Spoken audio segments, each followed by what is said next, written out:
Ballot paper से नगरीय निकाय पंचायत चुनाव होगा। बोर्ड एग्जाम से पहले निकाय पंचायत चुनाव होंगे।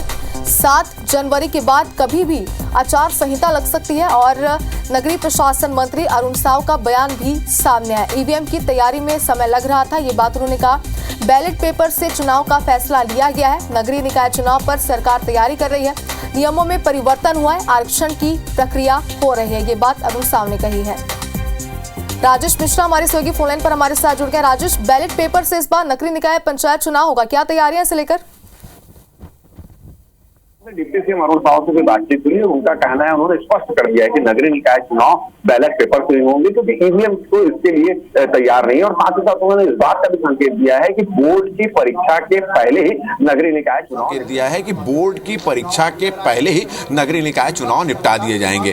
तो जैसे कि आरक्षण जो होने वाला था वो आज आरक्षण होने वाला था महापौर के लिए, नगर पालिका अध्यक्ष और पंचायत अध्यक्ष के लिए, वो टल गया। अब 7 तारीख होने वाला है। तो जिस तरह से संकेत मिल रहे हैं कि 7 तारीख के आसपास चुनाव आचार संहिता लग जाएगी और आगामी दिनों में कब नगरीय निकाय के चुनाव होने वाले हैं उसकी घोषणा कर दी जाएगी। तो तैयारी पूरी तरह से युद्ध स्तर पर चल रही है। मगर ये स्पष्ट हो चुका है कि छत्तीसगढ़ में नगरीय निकाय चुनाव जो हैं वो बैलेट पेपर से होंगे और बोर्ड की परीक्षाओं के पहले ही चुनाव निपटा दिए जाएंगे। ये इस तरह के कयास लगाए जा रहे थे कि ये चुनाव आगे बढ़ सकता है, बोर्ड की परीक्षा के बाद होगा, परीक्षा का समय है। मगर अब डिप्टी सीएम का जब इस तरह से बयान आया है जिसमें स्पष्ट हो गया है कि नगरीय निकाय चुनाव जो होंगे वो पूरी तरह से बैलेट पेपर पर होंगे और बोर्ड के पहले ही ये पूरे चुनाव निपटा दिए जाएंगे। 7 तारीख के बाद कभी भी आचार संहिता लग जाएगी और तारीखों की घोषणा भी यहाँ पे हो जाएगी। जी चलिए राजेश, तो बैलेट पेपर से चुनाव होंगे इतना तो साफ हो चुका है, लेकिन अब तारीखों का ऐलान कब तक होता है इसे लेकर आपसे अपडेट जरूर सबसे पहले लेंगे। बहुत शुक्रिया आपका तमाम जानकारी के लिए।